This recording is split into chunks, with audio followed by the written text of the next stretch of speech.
주님께서 여러분과 함께 마테오가 전한 거룩한 복음입니다.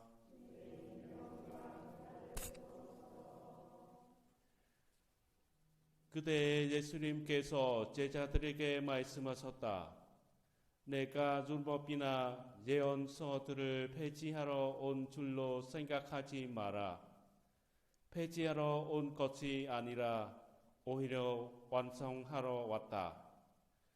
내가 진실로 너희에게 말한다. 하늘과 땅이 없어지기 전에는 모든 것이 이루어질 때까지 율법에서 한자 한 획도 없어지지 않을 것이다. 그러므로 이 계명들 가운데에서 가장 작은 것 하나라도 어기고 또 사람들을 그렇게 가르치는 자는 하늘나라에서 가장 작은 자라고 불린 것이다. 그러나 스스로 지키고 또 그렇게 가르치는 이는 하늘나라에서 큰 사람이라고 불린 것이다. 주님의 말씀입니다.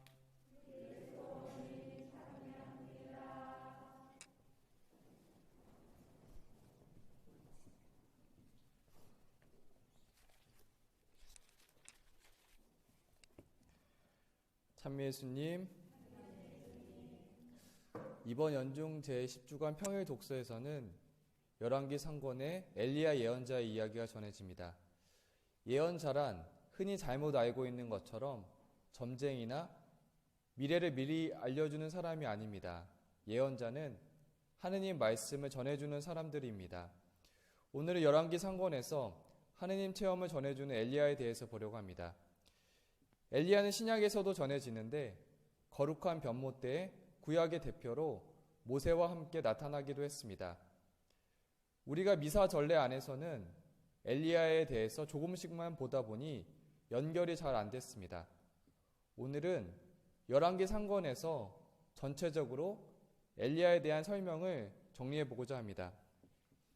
솔로몬 왕 이후 이스라엘은 남북으로 갈리고 우상 숭배에 빠져 하느님의 눈밖에 난 왕들이 속출하는 시대로 넘어갑니다. 대표적으로 북이스라엘의 아합 왕입니다. 문제는 아합 왕이 바알을 섬기던 이제벨과 결혼하면서 시작됩니다. 그는 수도 사마리아에 바알 신전을 세우고 바알 제단을 만들었습니다. 이제벨 주도로 야훼 신앙을 없애버리는 움직임이 있었고 주님을 섬기는 수많은 예언자가 살해되었습니다. 이는 우상 숭배 정도가 아니라 종교를 바꾼 것이었습니다. 이스라엘의 종교가 위기에 처하게 되었습니다. 그러던 어느 날 티스벳 사람 엘리야가 역사의 한 무대에 등장합니다. 엘리야는 아합 왕과 만나 우상 숭배에 대해 경고하고 가뭄을 예언합니다. 다음으로 하느님께서는 그에게 크리 시내에서 숨어 지내라고 하십니다. 엘리야는 크리 시내에서 숨어 지내면서 하느님을 만나는 시간을 보냈습니다. 크리 시내의 물이 마르자 주님께서는 그를 사렙타 과부 집에 머물게 하십니다. 양식이 떨어지지 않는 기적과 과부의 아들이 살아나는 기적이 있었습니다. 3년이 지나고 기근이 절정일 때 엘리야는 아합을 만납니다. 그리고 오늘 독서 말씀처럼 카르멜 산에서 바알 예언자 450명과 아세라 예언자 400명과 진검승부를 벌이게 됩니다. 엘리야는 바알 예언자들에게 먼저 차례를 주었습니다. 하늘에서 불을 당겨 내리는 예언자가 참 예언자로 판명나는 영적 대결이었습니다. 그대로 황소를 잡아 장작 위에 놓고 절뚝거리는 춤을 추며 바알을 불렀지만 아무런 반응이 없었습니다. 이어서 엘리야의 차례입니다. 엘리야는 야곱 자손들 지파들 수대로 12개의 돌을 가져다 허물어진 제단에 쌓았습니다. 그리고 주변에 도랑을 파고 물을 붓게 합니다. 그리고 기도합니다. 아브라함과 이삭과 이스라엘의 하느님이신 주님, 당신 말씀에 따라 제가 이 모든 일을 하였음을 오늘 저들이 알게 해 주십시오. 그러자 주님의 불길이 내려와 재물과 장작뿐 아니라 그 주변의 모든 것도 다 태워버립니다. 야훼 하느님이 참 하느님으로 판명됩니다. 그리고 가뭄의 땅에 큰 비가 내립니다. 하느님만이 비를 먹게도 하고 내리기도 하시는 분이라는 것을 증명하십니다. 850명의 바알 예언자는 모두 처형당합니다.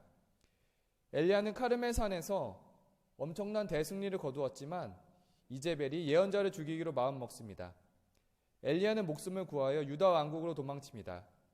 그리고 낙심한 그는 쌀이나무 아래에서 죽기를 간청합니다. 주님, 이것으로 충분하니 저의 목숨을 거두어 주십시오. 저는 제 조상들보다 나을 것이 없습니다. 천사가 그를 깨웠고 빵과 물을 줍니다. 하지만 그는 다시 누웠습니다. 다시 천사가 깨웠고 일어납니다. 그리고 그는 40일을 걸어 하느님의 산 호렙으로 가서 동굴에 머무릅니다. 그리고 주님의 말씀이 내립니다. 엘리야야, 여기에서 무엇을 하고 있느냐? 하느님께서는 엘리야와 함께 계셨고 그의 처지를 물으십니다. 엘리야는 그간의 어려움들을 하느님께 모두 말씀드립니다. 이어 주님께서는 그에게 산 위에 서라고 하십니다. 큰 바람이 불어옵니다. 그리고 지진이 일어나고 불이 지나갑니다. 여기서 바람, 불, 지진은 농경 문화권에서 우상을 믿는 자들에게 중요한 요소들입니다. 큰 바람, 지진, 불길 가운데에서는 하느님께서 계시지 않음이 크게 강조됩니다. 그리고 조용하고 부드러운 소리가 들려왔다고 하십니다. 여기서 소리는 하느님 말씀을 의미합니다. 하느님께서는 겉으로 보이는 바람, 지진, 불 안에 계시지 않고 말씀 안에 계심을 전해주십니다. 그리고 예후를 이스라엘 임금으로 세우고 엘리사를 자신의 뒤를 이을 예언자로 세웁니다. 임무를 완수한 엘리야는 불수레를 타고 하늘에 올라갑니다. 오늘은 엘리야 예언자가 하느님과 함께했던 순간들을 보았습니다. 여기서 세 가지 장면이 주요한 모습으로 다가옵니다. 첫 번째로 아합 왕에게 가뭄을 선포하고 나서 하느님께서 말씀하십니다. 크리 시내에서 숨어 지내라. 엘리야는 크리 시내에서 하느님과 함께하는 시간을 보냈습니다. 두 번째로 호렙산 동굴에서의 하느님 말씀입니다. 엘리야야, 여기에서 무엇을 하고 있느냐? 하느님께서 엘리야와 같은 장소에 있음을 알려주십니다. 세 번째로 호렙산 동굴 밖에서 하느님께서 당신을 알려주십니다. 불이 지나간 뒤에 조용하고 부드러운 소리가 들려왔다. 하느님께서는 소리, 즉 말씀 안에 계심을 전하십니다. 엘리야는 순간순간에 하느님께 대한 열정을 보여주었습니다. 우리도 열왕기 상권의 17장부터 19장까지 총 3장을 보면 엘리야가 만났던 하느님을 지금 우리도 만나볼 수 있습니다. 하느님께서 엘리야에게 물어보셨듯이 지금 우리에게도 물으십니다. 엘리야야, 여기에서 무엇을 하고 있느냐? 이번 주간 엘리야 예언자와 함께 하시는 시간을 모두 보내셨으면 합니다.